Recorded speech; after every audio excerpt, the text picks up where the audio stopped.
సౌభాగ్య సమృద్ధిగా ఉన్న అయోధ్య రాజ్యం ధర్మాత్ముడైన దశరథ మహారాజు పరిపాలిస్తున్నాడు. ఉదయం సూర్యకాంతిలో రాజమహల్ బంగారు వెలుగుతో మెరిసిపోతుంది. ప్రతి ఉదయం శంఖనాదాలు నగరమంతా మార్మోగుతుంటాయి. ఆ బంగారు వైభవం వెనుక రాజు హృదయంలో మాత్రమొక లోపముంది. అఖండ సుఖసంపదల మధ్య ఆయనకు వారసుడు లేరు అనే ఆలోచనతో దశరథుడు నిరాశతో నిండిపోయాడు. ఒకరోజు మహర్షి వశిష్ఠుడు రాజుని సమీపించి ఆయనకు ఒక సలహా ఇచ్చారు.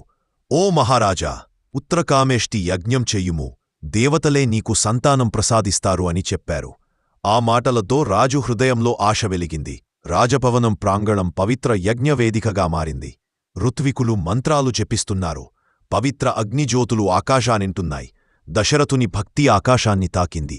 యజ్ఞం తుదిగట్టానికి చేరుకున్నప్పుడు అగ్నిజ్యోతుల మధ్యనుంచి ఒక ప్రకాశమాన దివ్యవస్తువు ప్రత్యక్షమైంది. ఆయన చేతుల్లో బంగారు పాత్రలో దివ్య పాయసం మెరిసిపోతుంది. దివ్యుడు అన్నాడు, ఓ రాజా, ఈ దివ్య పాయసం నీ రాణులకు ఇవ్వుము. వారికి పుత్రులు జన్మిస్తారు. వారు ధర్మాన్ని స్థాపించి దుష్టులను నాశనం చేస్తారు. దశరథుడు భక్తితో ఆ పాత్ర స్వీకరించాడు. దివ్యవరం లభించిందనే వార్త అయోధ్య అంతటా వ్యాపించింది. ప్రజలు ఆనందోత్సాహంతో నిండిపోయారు. డప్పులు మోగాయి, పూలవర్షం కురిసింది. కాలచక్రం ముందుకు సాగింది. కౌసల్యాదేవికి శ్రీరాముడు జన్మించాడు. ఆ సుమిత్రదేవికి లక్ష్మణుడు, శత్రుఘ్నుడు జన్మించారు. కైకేయకి భరతుడు పుట్టాడు. రాజమహల్ అంతా ఆనంద కిలకిలలతో మార్మోగింది. అయోధ్యలో ఉత్సవమే ఉత్సవం.